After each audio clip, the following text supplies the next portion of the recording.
النبی تاجدار ختم نبوت تاجدار ختم نبوت لبیک لبیک یا رسول اللہ لبیک لبیک لبیک یا رسول اللہ لبیک لبیک لبیک یا رسول اللہ لبیک لبیک لبیک یا رسول اللہ لبیک لبیک لبیک یا رسول اللہ لبیک لبیک لبیک یا رسول اللہ لبیک لبیک لبیک یا رسول اللہ لبیک لبیک لبیک یا رسول اللہ لبیک لبیک لبیک یا رسول اللہ لبیک لبیک لبیک یا رسول اللہ لبیک لبیک لبیک یا رسول اللہ زندہ باد زندہ باد ختم نبوت زندہ باد زندہ باد ختم نبوت زندہ باد زندہ باد جہاد الجہاد لبیک لبیک الجہاد الجہاد لبیک لبیک سب نبیاً فاقتلوه سب نبیاً فاقتلوه ختم نبوت زندہ باد زندہ باد انہیں جانا انہیں مانا انہیں جانا انہیں مانا انہیں جانا انہیں مانا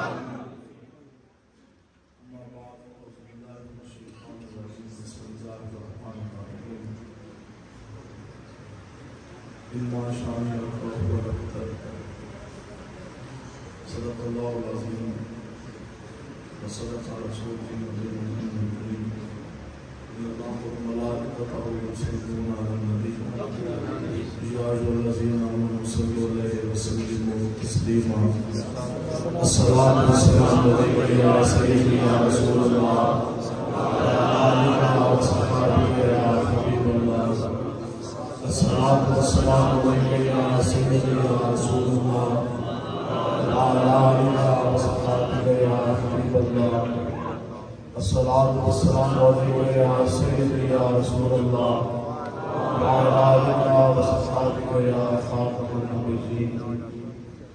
آپ احباب حضور علیہ السلام کے غلام تشریف فرما ہیں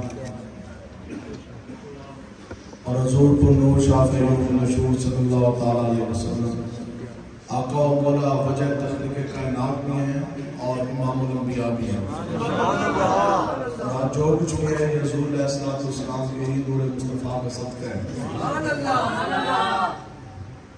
حضرت جابر بن عبداللہ رضی اللہ تعالیٰ عنہ آپ سے روایت ہے، آپ فرماتے ہیں کہ میں نے رسول علیہ السلام سے عرض کی کہ یا رسول اللہ تبارک و تعالیٰ نے سب سے پہلے کس چیز کی تخلیق فرمائی؟ حضور علیہ السلام نے فرمایا کہ اے جابر وہ تیرے نبی مجھ محمد عربی کا نور ہے جو اللہ تعالیٰ نے سب سے پہلے تخلیق فرمایا۔ آگے حضور علیہ السلام نے فرمایا کہ جابر اس وقت جب نور مصطفیٰ آپ نے تخلیق فرمایا اس وقت لوح نہیں تھا بلا قلم، اس وقت قلم بھی نہیں تھا، بلا جنت و بلا نار، اس وقت جابر آپ نے جنت نہیں بنائی تھی نہ ہی دوزخ تھی، بلا ملک و بلا سما، اور ایک جابر اس وقت نہ کوئی فرشتہ تھا نہ ہی آسمان تھے، بلا ارض و بلا شمس و بلا قمر، اور ایک جابر اس وقت کوئی زمینیں نہیں تھی، نہ سورج تھا نہ چاند تھا، بلا جنی بلا انسی، اور اے جابر اس وقت تو کوئی جن بھی نہیں تھا، کوئی انسان نہیں تھا۔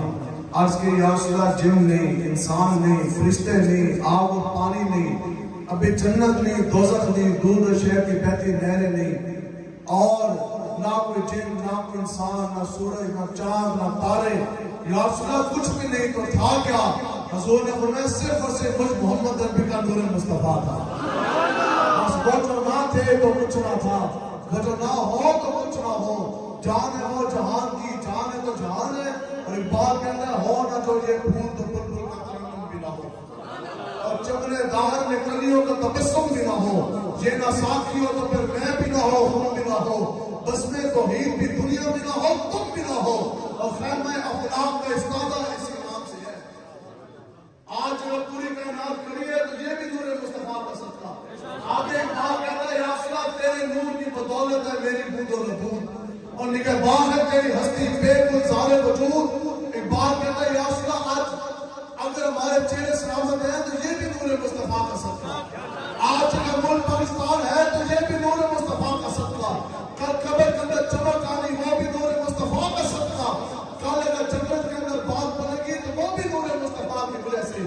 اس لیے یہ ملک پاکستان کسی صدر وزیر اعظم وزیر وزیر یا پارلیمنٹ کی وجہ سے نہیں. آج بھی اگر یہ ملک پاکستان ہے تو وہ بھی آقا و مولا کے اعلان کا صدقہ. تاجدار ختم نبوت زندہ باد زندہ باد تاجدار ختم نبوت زندہ باد زندہ باد تاجدار ختم نبوت زندہ باد. جس کو جو کچھ ملا وہ حضور کا صدقہ ملا. جو کچھ بنا وہ حضور کی وجہ سے بنا. اگر ابو بکر ابن قحافہ صدیق اکبر بنے تو وہ بھی نور مصطفیٰ کا صدقہ. اگر عمر ابن خطاب فاروق اعظم بنے تو وہ بھی حضور کا صدقہ. اگر عثمان ابن عفان اگر ذوالنورین بنے تو وہ بھی حضور کا صدقہ. اگر علی بن ابی طالب حیدر کرام مولا کائنات شیر خدا بنے تو وہ بھی حضور کا صدقہ. اگر خالد ابن ولید سیف اللہ کی تلوار بنے تو وہ بھی حضور کا صدقہ. اگر نعمان بن ثابت امام اعظم بنے تو وہ بھی حضور کا صدقہ. اگر اعلیٰ حضرت بنے تو وہ بھی حضور کی وجہ سے بنے. اگر مجدد الافسانی بنے تو وہ بھی حضور کا صدقہ. اگر اعلیٰ حضرت بنے تو وہ بھی حضور کی وجہ سے. کعبہ اجمیری بنے تو وہ بھی حضور کا صدقہ. اگر معین الدین چشتی اجمیری سلطان الہند بنے تو وہ بھی حضور کا صدقہ. اور 5ویں گریڈ کا کانسٹیبل ممتاز کائنات کا ممتاز بنا, محافظ ناموس رسالت بنا, شہید اعظم بنا تو وہ بھی حضور کی وجہ سے بنا. اور آدھا جسم حرکت کے قابل نہ ہو, بندہ بیٹھا ہو ویل چیئر پر, اگر وہ امیر المجاہدین بنے, مجدد دورہ بنے, قاسم مصطفیٰ بنے تو وہ بھی حضور کی وجہ سے بنے. آج اگر کعبہ ہے تو وہ بھی رسول اللہ کی وجہ سے. آج اگر طیبہ ہے تو وہ بھی رسول اللہ کی وجہ سے. ہوتے وہاں خلیل و بنا کعبہ و منا, لولاک والے صاحب سب تیرے گھر کی ہے. اور مولا علی نواری تیری نیند پر نماز, اور وہ بھی اصل جو سب سے اعلیٰ خطر کی ہے. بلکہ صدیق تو غار میں جان ان پہ دے چکے, اور ان سے جان تو جان فروزے ہو رکھی ہے. ہاں تو نے انہیں جان دی, انہیں پھیر دی نماز, اور وہ تو کر چکے انہیں جو کر دی. تاجدار ختم نبوت زندہ باد زندہ باد تاجدار ختم نبوت زندہ باد زندہ باد. لبیک لبیک لبیک یا رسول اللہ لبیک لبیک لبیک یا رسول اللہ لبیک لبیک. جو کچھ بھی ہے یہ حضور علیہ السلام کی وجہ سے. حضور کے ساتھ محبت کرنی ہے اور دل کھول کے بالکل ڈٹ کے حضور کے ساتھ پیار کرنا ہے. ہم نے حضور علیہ السلام کو کتابیں پڑھ کے نہیں مانا اور مولوی صاحب کی تقریر سن کے نہیں مانا. ہم نے حضور کے ساتھ عشق کرنا ہے بغیر کسی دلیل کے, بغیر کسی تحقیق کے. عشق ہونا ہی ہوا ہے اندھے پاک. قرآن کہتا ہے بے خطر کیوں پڑا آتش مغروب میں عشق, اور عقل محو تماشا ہے لبے بام نبی.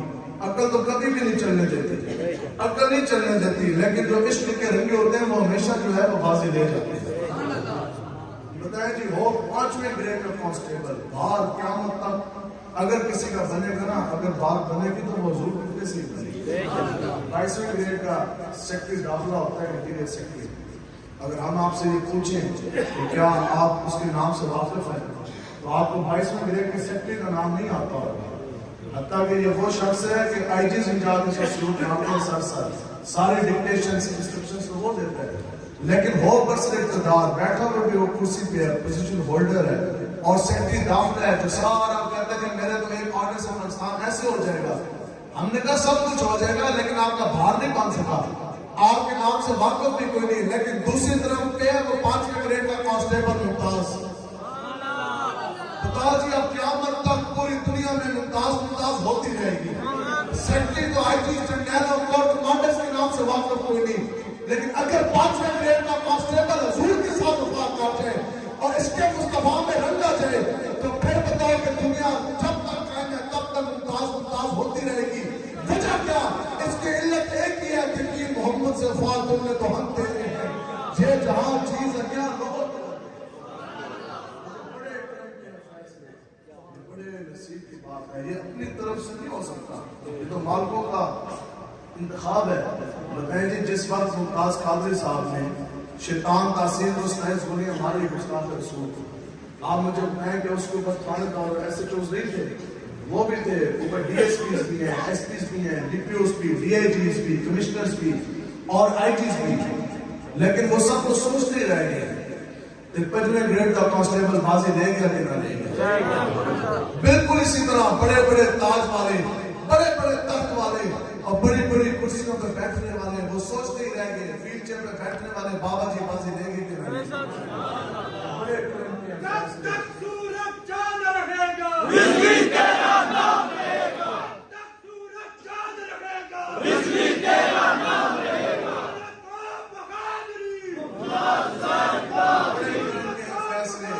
یہ بڑے نصیب کی بات ہے. حضور علیہ السلام کے ساتھ محبت کرنے والا وہ کیسی محبت ہے کہ صحابہ فرماتے ہیں کہ مسجد نبوی شریف ہے اور حضور علیہ السلام جمعہ کی مبارک کرنا خطبہ ارشاد فرما رہے ہیں, تو کسی شریک عذر سے کوئی صحابی رسول کھڑے ہوئے ہوں تو حضور علیہ السلام نے خالقوں کو فرمایا کہ آپ بیٹھ جائیں. صرف اتنا حضور نے فرمایا کہ بیٹھ جائیں.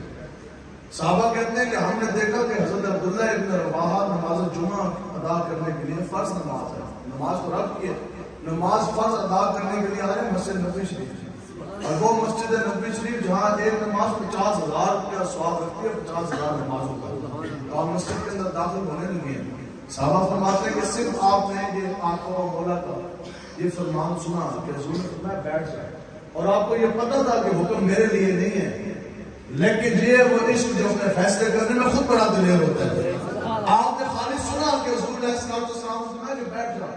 صحابہ کہتے ہیں خدا کی قسم آپ مسجد نبوی کے اندر داخل ہوئے, جوتی والی جگہ پہ آپ بیٹھ گئے, ابھی مسجد کے اندر داخل ہونے لگے تھے. وہ تو حضور علیہ السلام نے سنایا, حضور نے فرمایا کہ آپ کے لیے حکم نہیں, آپ کو اندر آئے, لیکن انہوں نے تو وفا کا اظہار کیا. آج ہمیں نہیں سمجھ آتی. حضرت امیر المجاہدین رحمۃ اللہ تعالیٰ علیہ آپ فرماتے تھے کہ کبھی بھی ماں اپنے بچے کو چھونے سے پہلے تو مولوی صاحب سے فتویٰ نہیں پوچھتی, وہ کبھی جا کے مسئلہ نہیں پوچھتی دسو جی پوتے میں چوننا جائز ہے کہ نہیں. تو گل آ جائے حضور کے نام پہ انگوٹھے چون لیں, لوگ کہتے ہیں یہ مفتی صاحب سے پوچھے کہاں لکھا ہے. ہم نے کہا یہ وہ بات ہے, یہ کہ باتیں جناب جھنڈی کیوں لگا رہی, چراغا کیوں کر لیا, لائٹنگ کیوں کر لی, اور آپ اتنی سجاوٹ کیوں کی حضور کے ملاد کے موقع پر. ہم نے کہا ساڑھا تے بس نہیں چلتا, جی بس چلے نا سے پوری دنیا سجا دی. ہمارا تو بس نہیں چلتا, بس چلے تو پوری دنیا سجا دے. یہ کہتے ہیں کہ انگوٹھے چوننا کہاں لکھا. سنو جی, حضرت عبداللہ ابن مسعود رضی اللہ تعالیٰ عنہ ادھر علم میں تحقیقیں چلتی نہیں ہے, لیکن چلو اگر علم کی بھی بات کی جائے نا تو حضرت عبداللہ ابن مسعود سے زیادہ تو علم کسی کے پاس نہیں نا, جن کے علم کے اوپر موت سب ہے آپ کا مولا حضور علیہ السلام کی. حضور علیہ السلام نے فرمایا کہ یہ میرا غلام ہے عبداللہ ابن مسعود. حضور نے فرمایا کہ جس مسئلے کے اوپر عبداللہ ابن مسعود راضی ہو گیا نا, اس امت کے سب سے بڑے فقیہ ہیں. حضور نے فرمایا کہ جس مسئلے کے اوپر عبداللہ ابن مسعود راضی ہو گیا, یعنی قرآن و حدیث کے استدلال سے جو مسئلہ جو فتویٰ عبداللہ ابن مسعود نے دے دیا, جو فیصلے اس نے کر دیا, حضور علیہ السلام نے فرمایا کہ اس بات کے اوپر, اس فیصلے کے اوپر میں محمد عربی بھی راضی ہو گیا اور میرا رب بھی راضی ہو گیا. آپ بتائیں کہ اگر کوئی مفتی صاحب ہیں, آخر ڈگری دینے والے تو کوئی مفتی ہیں اور ان کو فتویٰ کی اجازت دینے والے بھی کوئی مفتی صاحب ہیں, اور وہ پڑھے بھی کسی دنیا کے مدرسے سے ہیں, لیکن جی ہیں وہ صحابہ کہ جو دنیا کے مدرسے سے نہیں بلکہ اگر تعلیم حاصل کی تو مکتب نبوت محمدیہ سے حاصل کی. یہ وہ صحابہ ہیں جن کو قرآن و حدیث پڑھانے والے آپ کو مولا مالک المختار خود ہیں. یہ وہ صحابہ کہ جن کا عقیدہ باندھنے ہونے والے حضور خود, جن کی تعلیم و تربیت فرمانے والے آپ کو مولا خود. اور پھر علم کیسا ہے اور مور کیسی ہے کہ حضور علیہ السلام نے فرمایا کہ جس بات کے اوپر عبداللہ ابن مسعود راضی ہو گیا, میں محمد عربی بھی راضی ہو گیا, میرا رب بھی راضی ہو گیا. ہم اتنا مقام پاس جانے کے باوجود, لیکن جب گل آئی نا عشق مصطفیٰ کی اور تعظیم مصطفیٰ کی, تو آپ کے ذمہ 2 ڈیوٹیاں تھیں. پہلی ڈیوٹی یہ کہ آپ بڑا سرحانہ یہ تکیہ نہ لے کے آپ چلا کرتے تھے حضور علیہ السلام کے پیچھے پیچھے, اور اس کا وجہ کیا تھی کہ جہاں کہیں بھی آقا و مولا حضور علیہ السلام تشریف فرما ہوتے نا, حضرت عبداللہ ابن مسعود ان کے پیچھے آقا اور مولا کے پیچھے تکیہ رکھ کے بیٹھ جائے. آپ نے یہ تو نہ دیکھا کہ میرا اتنا قد کا اور میرا تو اتنا علم ہے اور میرا تو امت کا سب سے بڑا فقیر ہے, اور اگر حضور علیہ السلام تشریف فرما نہیں ہوئے تو آقا اور مولا ویسے واپس آ گئے, تو آپ نے بھی تکیہ اٹھایا, آپ بھی چلتے چلتے ویسے تو سے واپس ہو گئے. مطلب کہ اتنا بڑا آپ کا مقام اور ڈیوٹی آپ نے کر دی. آپ کو بھی پتا تھا کہ اگر میرا بھی علم توڑ چلے گا تو حضور کے صدقے ہی چلے گا. اس کے بعد جو دوسری آپ کی ڈیوٹی ہے نا وہ بڑی دلاتے ہیں. صحابہ فرماتے ہیں کہ جو بھی عمل ہو وہ علم کی بنیاد پر ہوتا ہے. تو علم ہو حضرت عبداللہ ابن مسعود جیسا تو پھر عمل جو سے ہے وہ کتنا اعلیٰ ہوگا. صحابہ فرماتے ہیں کہ جب کبھی بھی حضرت عبداللہ ابن مسعود اپنے کپڑے سلواتے تھے اس طرح درزی سے ٹیلر سے تو اس کو کہتے ہیں کف یا آستین. تو صحابہ فرماتے ہیں کہ ہمیشہ نا آپ اپنے دونوں کف کے ایک خانہ ادھر اور ایک خانہ نا حضرت عبداللہ ابن مسعود جہاں سے سلواتے تھے. اور اس کی وجہ کیا تھی, مقصد کیا تھا؟ اس کی وجہ یہ تھی کہ جب کبھی بھی آقا و مولا حضور علیہ السلام اپنے نعلین مبارک اتارتے نا, اپنے قدمین شریفین سے اپنے جوڑے مبارک اتارتے, صحابہ کہتے ہیں کہ ہم نے اپنی آنکھوں سے دیکھا کہ حضرت عبداللہ ابن مسعود حضور علیہ السلام کا ایک نعلین شریف اٹھاتے, چومتے, آنکھوں سے لگاتے اور پھر جو ان سے اس طرح کر کے وہ آستین میں سجا دیتے. آپ علم دیکھیں اور عشق مصطفیٰ کے لگن دیکھیں, اس طرح سجا دیتے. صحابہ کہتے ہیں کہ پھر ہم نے اپنی آنکھوں سے دیکھا کہ حضرت عبداللہ ابن مسعود حضور علیہ السلام کا دوسرا نعلین مبارک اٹھاتے, چومتے, آنکھوں سے لگاتے, اپنے جوڑ سے نعلین آستین میں سجا لیتے. اگلا منظر اس سے بھی بڑا دل آویز. صحابہ کہتے ہیں پھر ہم نے دیکھا کہ نماز ادائیگی کا وقت آیا, امامت آقا و مولا کے مقتدی صحابہ ان صفوں کے اندر حضرت عبداللہ ابن مسعود بھی کھڑے ہیں. صحابہ کہتے ہیں کہ ہم نے دیکھا کہ حضرت عبداللہ ابن مسعود نے حضور کی امامت میں اس حال میں نمازیں ادا کی کہ حضور کے دونوں نعلین کے اندر سجے ہیں, اور اللہ اکبر کر کے اگر نماز ادا کر رہے ہیں وہ بھی اس حال میں, قیام ہے وہ بھی اس حال میں, رب کی بارگاہ میں اگر سجدہ کیا, رب کی بارگاہ میں سجدے کیے وہ بھی اس حال میں کہ حضور کے دونوں نعلین آپ کی آستینوں میں سجے. کسی ایک صحابی نے یہ نہ کہا جناب یہ تو شرک ہو گیا, یہ تو بدعت ہو گئی, نہیں کہ ان کو بھی پتا تھا کہ شوق تیرا کرنا ہو, میری نماز کا امام, میرا قیام بھی حجاب, میرا ختم نبوت زندہ باد, تاجدار ختم نبوت زندہ باد, تاجدار ختم نبوت زندہ باد. ایسا منظر ہوگا کہ حضور علیہ السلام کے دونوں نعلین مبارک آستینوں میں سجے ہیں اور رب کی بارگاہ میں سجدہ بھی کر رہے ہیں, اسی حال میں کر رہے ہیں, اسی حال میں کر رہے ہیں. اور پھر جب سب کچھ حضور کے نام کیا نا, حضور کے ساتھ اس طرح عشق کیا, تو جو بات میں نے تبیت باندھی, بھار جو بھی بنے گا نا وہ صدارت کی وجہ سے, کرسی یا منصب یا پیسے کی وجہ سے نہیں, وہ عشق مصطفیٰ کی وجہ سے بنے گا. اب بھار آپ کا کیسا بنا کہ بظاہر نا جسامت کے لحاظ سے آپ کا قد بہت زیادہ اونچا نہیں تھا. ویسے تو آپ کا مقام یہ ہے جو آپ کے پاؤں کے نیچے ریت کا ذرا آ گیا, کیا مطلب پورے حکومت کاٹ مار بھی جائے نا دین کے لیے تو اس ذرے کا بھی ہم مقابلہ نہیں کر سکتے. لیکن آپ کی جسامت جو تھی نا, بظاہر جو آپ کا قد تھا وہ زیادہ اونچا نہیں تھا. تو آپ کسی موقع پر کسی درخت کے اوپر یا کسی اونچی جگہ پہ آپ چڑھے تو صحابی رسول نے نا نیچے سے دیکھا, آپ کا قامت جو ہے نا وہ ذرا سا اٹھ گیا, تو آپ کی نا پنڈلی نظر آنے لگی. پنڈلی کہتے ہیں کہ گھٹنے اور ٹخنے کے درمیان والی جگہ, پنجابی میں پنی کہتے ہیں.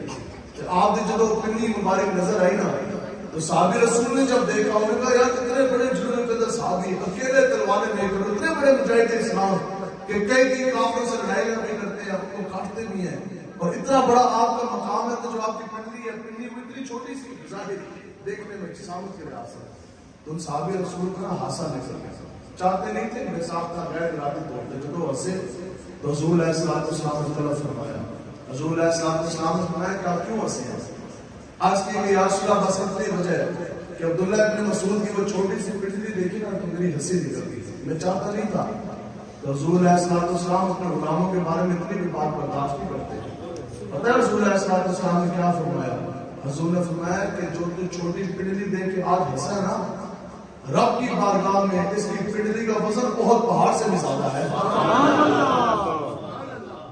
اب یہ حضور علیہ السلام نے قیامت تک بتا دیا, وہ حضور کا غلام تھا, بھار اس تک کتنا ہے. حضور نے یہ نہ فرمایا کہ عبداللہ ابن مسعود کا, آپ کا زہد کا, تقوی کا, نمازوں کا, ایمان کا, عشق مصطفیٰ کا وزن بہت زیادہ. اور پھر حضور نے مثال کس چیز کی دی؟ جبل احد کی. بتائیں جی دنیا کے سب سے اونچے جو سے ہائٹ والے جو پہاڑ ہیں وہ تو K2 ہے یا ماؤنٹ ایوریسٹ ہے. جبل احد کا کیوں حضور نے فرمایا؟ یہ جبل احد وہ ہے کہ جس کے بارے میں حضور نے فرمایا کہ احد مجھ سے پیار کرتا ہے اور میں احد سے پیار کرتا ہوں. جبل احد مجھ محمد عربی سے پیار کرتا ہے اور میں جبل احد سے پیار کرتا ہوں. پوری دنیا کے بھی اگر پہاڑ ملا لیے جائے نا تو جبل احد کے پتھر کے وزن کی بھی برابری نہیں کر سکتے. رسول اللہ صلی اللہ علیہ وسلم نے کیا فرمایا؟ حضور نے فرمایا کہ جو عبداللہ ابن مسعود ہے اس کی ایک پتلی کا وزن جو ہے وہ بھی بہت پہاڑ سے زیادہ بھاری ہے. ایک بہت پہاڑ سے بھی زیادہ بھاری دھڑکن ہے. قیامت کا حضور نے بتا دیا کہ جب بھی بھار بنے گا حضور نے میرے تو جہاں میں نے آپ کو بتا دیا کہ بڑے بڑے جرنیلوں کا بھار نہ باندھ سکا, ان کا نام لیوا بھی کوئی نہیں ہے, آئی جس کمشنرز کے نام سے آپ واقف نہیں ہے, لیکن بھار بنا 5ویں گریڈ کے کانسٹیبل کا بنا کے نہ بنا. تو اس لیے ہم کہتے ہیں کہ آج بھی اگر آپ ترازو لگائے نا اور آج بھی بڑے بڑے ڈی سی او سے ڈی پی او کمشنر یہ سارے ترازو کے ایک پلڑے میں بٹھا دیے جائیں, اگر ترازو کے دوسرے پلڑے میں ہم ممتاز قادری کی جوتی رکھیں, آج بھی ممتاز قادری کی جوتی کا بھار ان سے زیادہ ہے. اور اگر کسی کو اپنی بادشاہت میں شہنشاہت پر تاج و تخت پر بڑا ناز ہے نا تو ان کے تاج, ان کے تخت, ان کی بادشاہت ہے آج وہ ترازو کے ایک پلڑے میں رکھ دی جائے. اور دوسرے ترازو کے پلڑے میں آج بھی اگر ہم امیر المجاہدین کی ویل چیئر رکھتے ان کے پلڑے اٹھ جاتے, امیر المجاہدین کی ویل چیئر کا آج بھی وزن سب سے بھاری ہے. لبیک یا رسول اللہ, لبیک لبیک لبیک یا رسول اللہ, لبیک لبیک لبیک یا رسول اللہ, لبیک لبیک لبیک یا رسول اللہ. اس لیے آپ لوگوں نے پیار کرنا ہے حضور علیہ السلام کے ساتھ. صحیح اننے کل جدو بھی بنے گی نا یہ حضور کی وجہ سے ہی بنے گی. اقبال کہتا ہے کافر کی یہ پہچان ہے کہ وہ آفاق میں گم ہے اور مومن کی یہ پہچان ہے کہ گم اس میں آفاق ہے. اقبال کہتا ہے یہ تو کافر کی یہ پہچان ہے کہ وہ دنیا کی اے بی سی ڈی 1 2 3 ان رنگینیوں میں وہ بھٹک گیا, ہر چیز کے اندر وہ غرق ہو کے رہ گیا اور وہ دنیا کی رنگینیوں میں بھٹک گیا. لیکن اقبال کہتا ہے کہ مومن کی یہ پہچان ہے کہ گم اس میں آفاق ہے. بتاؤ کہ صحابہ آج ہماری برادری ہے, صحابہ کی برادری نہیں, قریشی ہاشمی قریشیوں کے سردار, لیکن اگر انہوں نے حضور کے لیے برادری اگر چھوڑی تو پھر بتاؤ پوری دنیا کی عزتوں کا تاج صحابہ کے ساتھ آیا کہ نہ آیا. حضرت سعد بن ابی وقاص فرماتے ہیں کہ صحابہ جب میدان بدر کے لیے چلے نا جنگ لڑنے کے لیے, آپ کہتے ہیں خدا کی قسم کئی صحابہ ایسے تھے جن کو پاؤں میں پہننے کے لیے جوتیاں بھی نہیں تھی, لیکن پھر بتاؤ کہ کیسے اور کس طرح کے بھی خزانے صحابہ کے پاؤں کے اندر آئے کہ نہ آئے. صحابہ نے تو کھجوروں کے باغات اپنی زمینیں حضور علیہ السلام کے لیے چھوڑی, لیکن پھر بتاؤ کہ 36 لاکھ مربع میل کی حاکمیت کا تاج صحابہ کے سر پہ آیا کہ نہ آیا. دنیا کی خلافت کا تاج صحابہ کے سر پہ آیا کہ نہ آیا. تو یہ یاد رکھو کہ اگر حضور کے نام پہ انسان قربانی دینا تو پھر آپ کو مولا نوازتے بڑا ہے. حضور بڑا نوازتے ہیں, بہت نوازتے ہیں. میں نے خود آج خاص طور جو نوجوان ہمارے بھائی بیٹھے ہیں یہ یاد رکھیں, ٹھیک ہے ہم لوگ خود جدید سکول کالج یونیورسٹیز پڑھ کے میں آپ کے سامنے بیٹھا, ڈگریاں بھی ہیں, لیکن پوری دنیا کی اگر سائنس اور یہ ٹیکنالوجیز اگر ملا لی جائے نا قرآن مجید کے ایک نقطے کا بھی یہ برابری نہیں کر سکتے. قرآن مجید کے نقطہ کے صحابہ فرماتے ہیں کہ قیامت تک جو پرندہ بھی آسمان کے اندر پر پھڑائے گا نا, پر مارے گا, آقا و مولا تمہیں اس کا بھی علم دے گے, حضور تمہیں اس کا بھی علم دے گے. تو آج اقبال کہتا ہے جانتا ہوں کہ یہ امت حامل قرآن نہیں ہے, وہی سرمایہ داری بندہ ہے مومن کا نہیں, اور جانتا ہوں کہ مشرق کے اندھیری راتوں میں بجد بیدا ہے قرآن حرم کے آستین. اقبال کہتا ہے آج وجہ یہ بنی کہ ہم نے اے بی سی ڈی 1 2 3 کو گلے سے ڈال دیا اور قرآن و حدیث کو ہم نے جو سے وہ سب کچھ ڈال دیا. جب ہم حضور کا دین چھوڑ کے چل گئے, یہ انگریز آپ کے سمجھتے ہیں کہ یہ کفر کے اندر اتنی جان کس طرح آ گئی, لیکن ان کو یہ پتہ ہے وہ بچے تو نہیں ہیں. آپ بتائیں کہ ہمارے وقت کے جو یہاں کے حاکم ہیں چاہے وہ کہیں کے بھی ہیں, کشمیر کے ہیں یا پاکستان کے ہیں, جب وہ جاتے ہیں یو این کے اجلاسوں میں اور ملک پاکستان کے ترجمانی جب کرنے جاتے ہیں, آپ بتاؤ آپ سوچ سکتے ہو کہ آپ مسلمانوں کا امیر, مسلمانوں کا اسٹیٹ کا حاکم کیسا ہو سکتا ہے. ابھی ملک پاکستان کے وزیر اعظم گیا امریکہ, یہ اس کے بعد ہم لوگ ہیں نا ان کو سب کچھ پتا ہے. آپ کو پتا ہے کہ اس نے وائٹ ہاؤس کے سامنے کھڑے ہو کے اپنی اس طرح تصویر کھینچی ہے کہ نہیں کھینچی؟ کتنے لوگوں کو پتا ہے آپ میں سے؟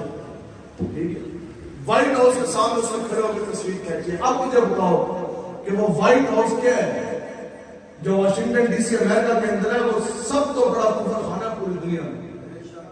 جتنے بھی مسلمانوں کے اوپر خون ریزیاں ہوئی, جتنا بھی مال اجاڑا گیا, جو کچھ ہوا, ساری بڑی ماسٹر پلاننگ جو ہے وہ وائٹ ہاؤس کے اندر ہوتی ہے. تو مسلمانوں کا حاکم ایسا ہو سکتا ہے کہ وہ وائٹ ہاؤس کے سامنے جناب کھڑے ہو کے وہ تصویر کھینچ رہے.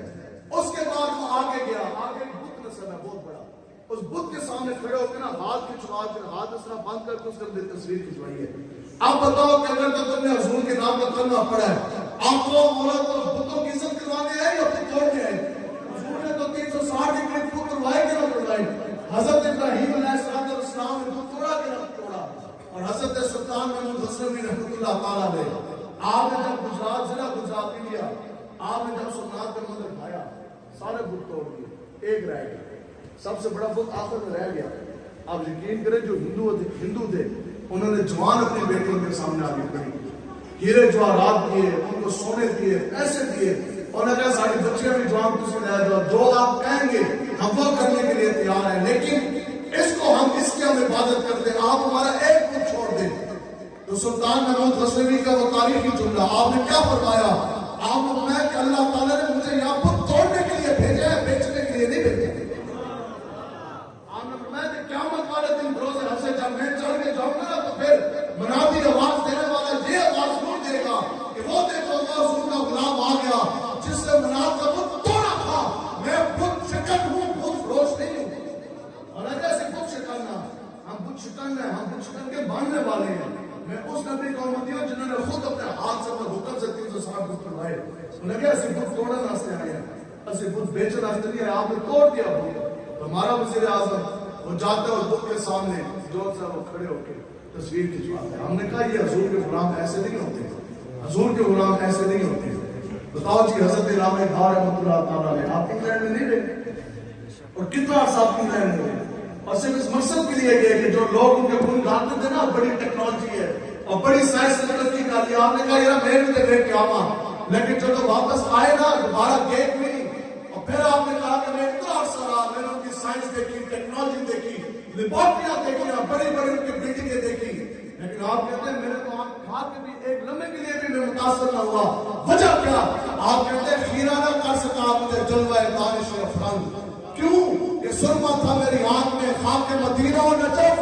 آپ کہتے ہیں میری آنکھ کے اندر اگر سرما تھا تو وہ مدینہ کی خاک اور نجف کی خاک کا تھا. میں نے کہا آج اگر ہمارے وقت کے حاکم اگر ان کے سینوں کے اندر پٹا حضور کے نام کا ہوتا اور آنکھوں کے اندر سرما خاک نجف اور خاک مدینہ ہوتا تو یہ کبھی بھی کفر سے متاثر نہ ہوتا ہے. کہ وہ اتنا بڑا جب ایک ڈیلیگیشن کیا, ان میں کچھ صحابہ بھی موجود ہیں, سامنے بڑے بڑے وقت کے بادشاہ, شہنشاہ, سفیر, ایمبیسڈر, کافروں کے, یہودیوں کے بیٹھے نصرانی ہوئے, اور اس سائڈ پہ حضور علیہ السلام کے غلام مسلمان بیٹھے. سامنے جو ہے وہ دسترخوان لگا دیا ہے اور وسیع قسم کا کھانا ہے. تو پھر ایک صحاب رسول ہے, ان کے ہاتھ سے لقمہ جو ہے نا وہ چھوٹا اور دسترخوان پہ گر گیا. تو ساتھ جو بندہ بیٹھا تھا نا اس نے ہلکا سا اس طرح کر کے ٹویا, ہلکا جو اس کے ہوئے اتنا زیادہ جناب کھانا ہے, وسیع دسترخوان ہے, کھانا بہت زیادہ ہے, تو اچھا نہیں لگتا, مناسب نہیں لگتا. یہ کافر کیا سوچیں گے؟ اب یہ انفارمیشن آپ نے آپ سے کیا فرمایا؟ آپ نے ان کو مخاطب کیا, آپ نے کہا یہ بادشاہ, یہ شہنشاہ اور یہ وزیر, یہ بشیر, آپ میں اسی دنیا دار کی میں آج تک نبی دی سنت چھاڑ دیں گے. اور بسم اللہ کر کے آپ نے تناول فرمایا, کیونکہ یہ تو حضور علیہ السلام ایک شان اقدس میں حاضر. جیسی آقا و مولا اپنے گھر کے اندر گئے تو حضور علیہ السلام نے دیکھا کہ روٹی کا ٹکڑا جانے کہاں سے آیا. تو حضور علیہ السلام نے دستک سے وہ اٹھایا. تو حضور علیہ السلام نے فرمایا کہ عائشہ یہ رب کا رزق ہے, اس کی عزت کیا کرو. کوئی بھی لقمہ اگر وہ پڑتا تو آقا و مولا حضور علیہ السلام اس کو تناول فرماتے.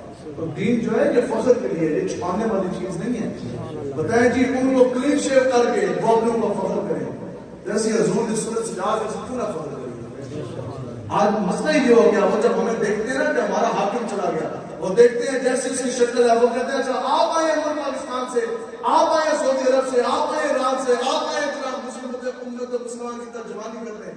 وہ جیسے ہی دیکھتے ہیں وہ کہتے ہیں تمہارا تو چہرہ بھی فرمان مصطفیٰ کے مطابق نہیں ہے, تم نے کیا ترجمانی کرنی ہے جب آپ کی فزیکل اپیرنس بھی حضور کے دین کے مطابق نہیں. پھر وہ کہتے ہیں وہ دیکھو جی اس کا لباس اس کا تو لباس بھی نصرانیوں والا، کرسچنز والا، تمہارے پاس تو اپنے نبی کا دیا ہوا لباس بھی کوئی نہیں. اور جو کسر رہ جائے وہ جیسے انگریزی بولتے ہیں ہیلو آو جو گڈ مارننگ، اور کے اندر بازی تیرے تو منہ اندر زبان بھی اپنی کوئی نہیں. تیری جڑی زبان ہے وہ بھی ساڑھی انگریزاں آ رہی ہے. یہ یاد رکھو کہ مسلمانوں کی ترجمانی یہ لوگ نہیں کر سکتے.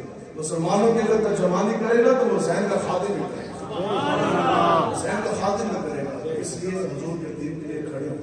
اس سے پہلے کہ وقت گزر جائے حضور کے دین کے لیے کھڑے ہوں. آج مجھے بتائیں کہ جو فلسطین کے اندر حال ہو گیا، بتائیں جی قبلہ اول بیت المقدس کون مسلمانوں کا ہے تو ہمارا نہیں، کون کا ہے تو ہمارا نہیں ہے. تو اس کی حفاظت کس نے کرنی ہے؟ ووٹ کو عزت دو. ووٹ کی عزت کے لیے تو نکلے، قبلہ اول بیت المقدس کی عزت کے لیے کون نکلے گا؟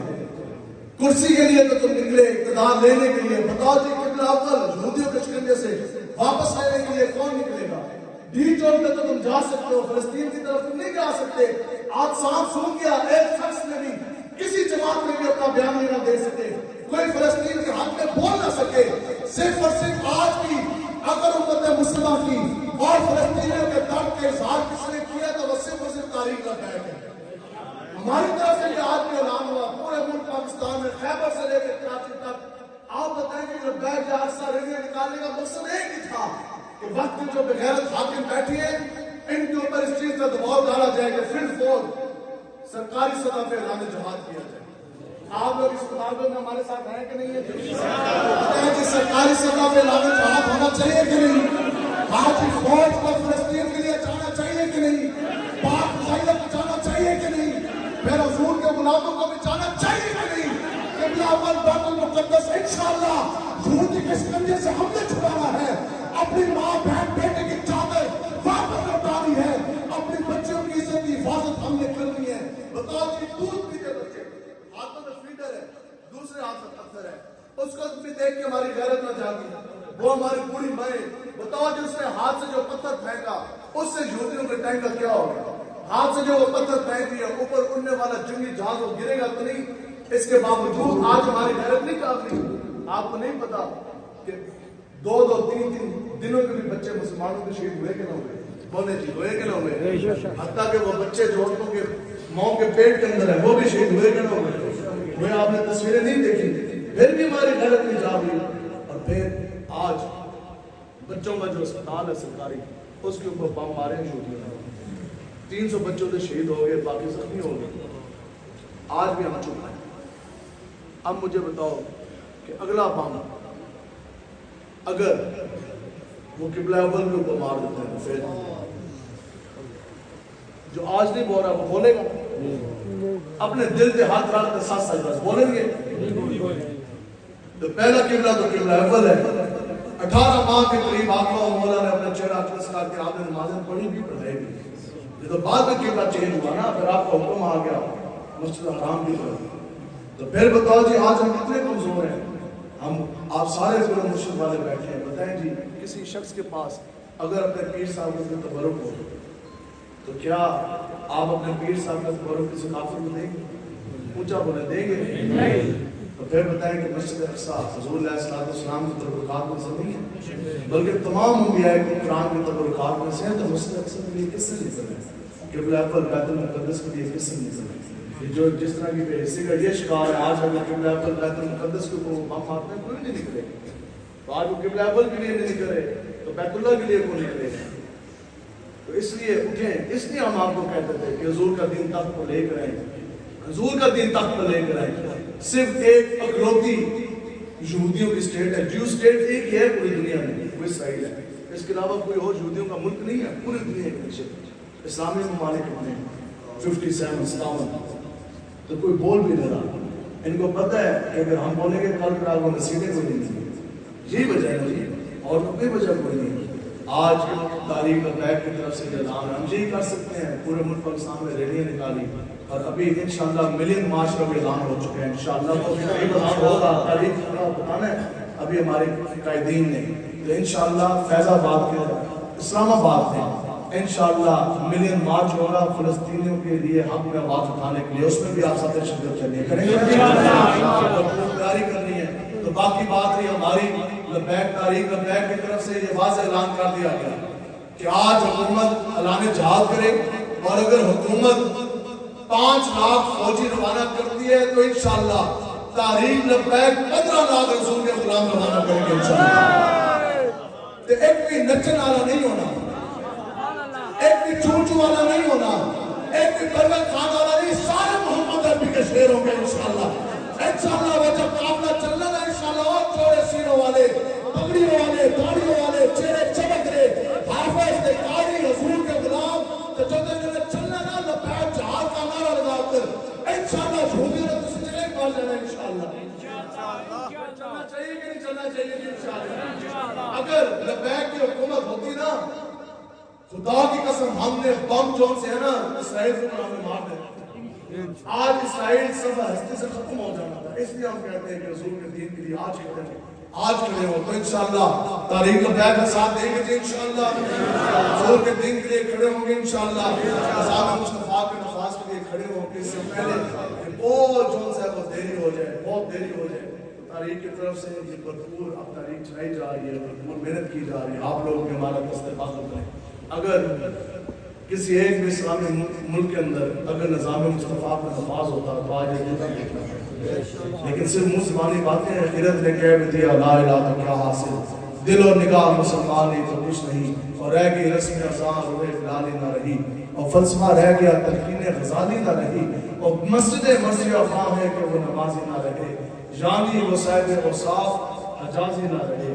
اس لیے حضور کے دین کے ساتھ وفا کریں، نظام مصطفیٰ کے نفاذ کے لیے کھڑے ہوں، اس امید کے ساتھ اور اس وعدے کے ساتھ بات ختم ہے۔ وعدہ کریں آج کے بعد آپ اگر اپنا پیسہ لگائیں گے تو وہ دنیا داروں کو چلیے حضور کے دین کے لیے انشاءاللہ، باقی سارے جن جان جتنا ہمارا زور ہے وہ بھی حضور کے دین کے لیے۔ اللہ تعالیٰ سے دعا ہے کہ اللہ تعالیٰ حکومت وقت کو سرکاری صدر پر اعلان جہاد کرنے کی توفیق عطا فرمائے۔ اللہ تعالیٰ سے یہ بھی دعا ہے کہ فوج کے ساتھ اللہ تعالیٰ ہمیں بھی کسی طرح فلسطین پہنچنے کی توفیق عطا فرمائے۔ اور بات اتنی ہے، یقین کریں خدا کی قسم آج یہ خالی چل جائیں، صرف چل جائیں، کفر کی اتنی جان نہیں ہے، کفر کھڑا نہیں ہو سکتا۔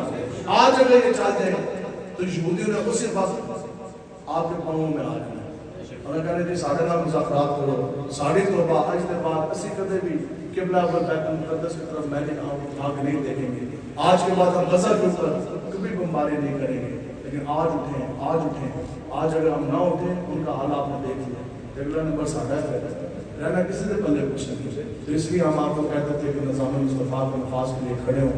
اللہ تعالیٰ سے دعا ہے کہ اللہ تعالیٰ مجھے اور آپ کو ملک پاکستان کی کشمیر میں نظام مصطفیٰ کے نفاذ کے لیے محنت کرنے کی توفیق عطا فرمائے، اور جلد از جلد راستہ کر سے حکومت کا نفاذ فرمائے۔ تاجدار حکومت زندہ باد، زندہ باد، ہر جگہ لبیک لبیک۔ میں بات میرے سامنے آ گئی قادیانیوں کے حوالے سے، یہ ذہن میں رکھیں کہ قادیانی سب تو بڑا اور بدترین کافر ہے۔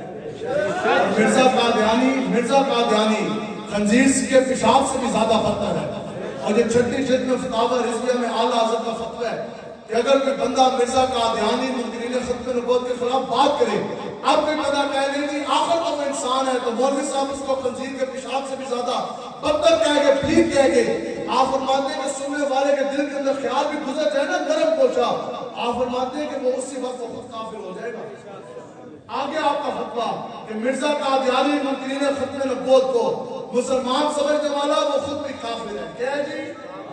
اونچا بولے، وہ خود بھی ان کے ساتھ لین دین کرنے والا، ان کے ساتھ کاروبار میں شراکت داری کرنے والا، ان کے ساتھ رشتہ داری کرنے والا، دل کے اندر مسلمان سمجھنے والا، وہ مر جائے تو اس کی دعا کے لیے جانے والا، افسوس کرنے والا، اعلیٰ حضرت میرے چھے قادیانی منکرین ختم بہت بیمار ہو جائے اس کی عیادت کے لیے جانے والا، اونچا بولے جانے والا، حسن اور ہاتھ ملان والا، اس کو سینے لگانے والا، جو ان کے کفر میں شک کرے، جو ان کے کفر میں شک کرے، تو جو یہ کام کرے، اعلیٰ حضرت فرماندے نے کہ پھر اس دے کتے اس دے زنانے بھی حرام ہے، اس کے اوپر اس کی بیوی حرام ہے، اس دے نکاح ٹوٹ جاتا ہے، اور خود جو ہے وہ کافر ہو جاتا ہے۔ تو اس لیے آپ لوگوں نے ختم نبوت پہ پہرا دینا ہے اور ڈٹ کے پہرا دینا ہے۔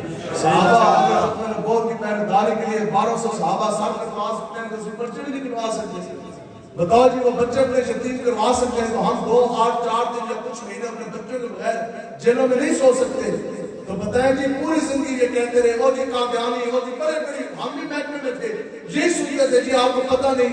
بلکہ میں خود جس ٹائم پولیس میں تھا وسیم کوسٹ آئی جی ہے وہ بھی قادیانی تھا. یہ سانو کہتے ہیں جناب یہ بڑے بڑے اونچی پوزیشن ہولڈرز بھی ہیں اور یہ پہچانے نہیں ہوتے. قادیانی کے خلاف جو بولے گا راتوں رات غائب ہوگا، گولی لگ جائے گی، وہ مر جائے گا، ان کے خلاف بات نہیں کرنی. ہم نے کہا پوری زندگی تو تم یہی کہتے رہے. بتاؤ کہ ابھی 2 مہینے گزرے نہیں، ایک اعلان ہم نے کیا. اب بتاؤ 2 مہینے کے اندر اندر پورے ملک پاکستان سے 90% سے زائد قادیانی کے کفر خانوں سے مینار منہ کے بعد گرے کہ نہ گرے؟ 90% سے زائد گر گئے. جو 10% رہ گئے انشاءاللہ وہ بھی گرے گے انشاءاللہ. گرے گے جی انشاءاللہ.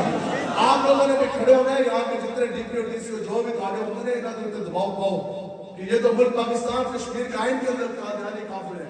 یہ اپنے آپ کو 298 298 سی پاکستان پینل کوڈ، یہ اپنے آپ کو مسلمان نہیں کہہ سکتے، شاعر اسلام کا یہ استعمال نہیں کر سکتے. محراب مینار اور یہ کوئی بھی گنبد جو ہے وہ نہیں بنا سکتے. یہ اذان جو ہے وہ نہیں کہہ سکتے. جہاں بات ختم ہے. اگر اذان دے گا تو وہ بھی وہ دے گا جو حضور کو آخری نبی مانتا ہے. مینار بھی وہ بنائے گا جو حضور کو آخری نبی مانتا ہے. نماز بھی وہ اس کی جو حضور کو آخری نبی مانتا ہے. اور قربانی بھی وہی کر سکتا ہے جو حضور کو آخری نبی مانتا ہے. آپ لوگوں نے ڈٹ کے پہرا دینا ہے اور حضور کی سنت نبوت میں بھی پہرا دینا ہے. قادیانی کے خلاف یہ باقاعدہ ہر بندے کو ہوتا ہے. قادیانی کے خلاف نرم گوشہ نہیں رکھنا.